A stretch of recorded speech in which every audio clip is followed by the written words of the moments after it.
Hi friends, ఎన్నికలు ఎలా పెడతావో చూస్తా. రేవంత్కు కవిత స్ట్రాంగ్ వార్నింగ్. బీసీల రిజర్వేషన్లు పెంచకుండా స్థానిక ఎన్నికలు నిర్వహించేందుకు కాంగ్రెస్ కుట్ర చేస్తుందని ఎమ్మెల్సీ కవిత విమర్శిస్తున్నారు.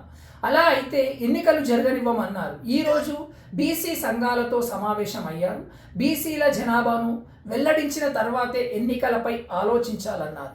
బీసీలకు రిజర్వేషన్లు పెంచకుంటే స్థానిక ఎన్నికలు జరగనివ్వమని బీఆర్ఎస్ ఎమ్మెల్సీ కల్వకుంట్ల కవిత రేవంత్ సర్కార్ను హెచ్చరించారు.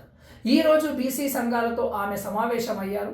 అనంతరం మాట్లాడుతూ స్థానిక ఎన్నికల్లో బీసీలకు 42% రిజర్వేషన్లు కల్పిస్తామని కాంగ్రెస్ పార్టీ కామారెడ్డి డిక్లరేషన్లో పేర్కొన్నారు. బీసీల జనాభా ఎంతో తెలియందే ఆమె ఎలా ఇచ్చారు అని ప్రశ్నించారు.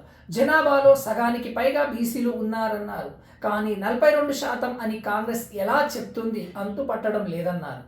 ఆ 42% రిజర్వేషన్లు కల్పించకుండానే ఎన్నికల్లో నిర్వహిస్తారా అన్న అనుమానాలు కలుగుతున్నాయన్నారు.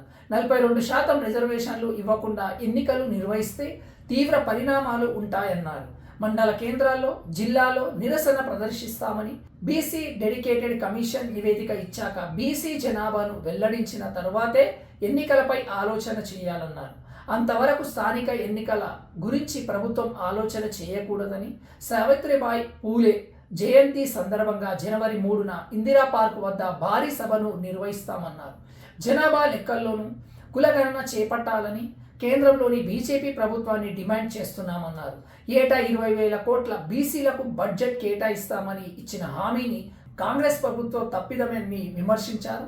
స్థానిక సంస్థల ఎన్నికలు నిర్వహించడానికి ప్రభుత్వం ఏర్పాటు చేస్తున్నట్టు వార్తలు వినిపిస్తున్నాయన్నారు. ప్రధాన డిమాండ్గా ఉన్న బీసీల రిజర్వేషన్ పెంపుపై స్పష్టత ఇవ్వకుండా ఎన్నికలు జరపడానికి వీలు లేదని కవిత స్ట్రాంగ్ వార్నింగ్ ఇస్తున్నారు. మరి ప్రభుత్వం ఏం చేస్తుందనేది వేసి చూడాల్సిందే. మరి ఈ ఓవరాల్ వీడియో పైన అభిప్రాయాన్ని కామెంట్ రూపంలో తెలియచేయండి. Thank you. జై హింద్.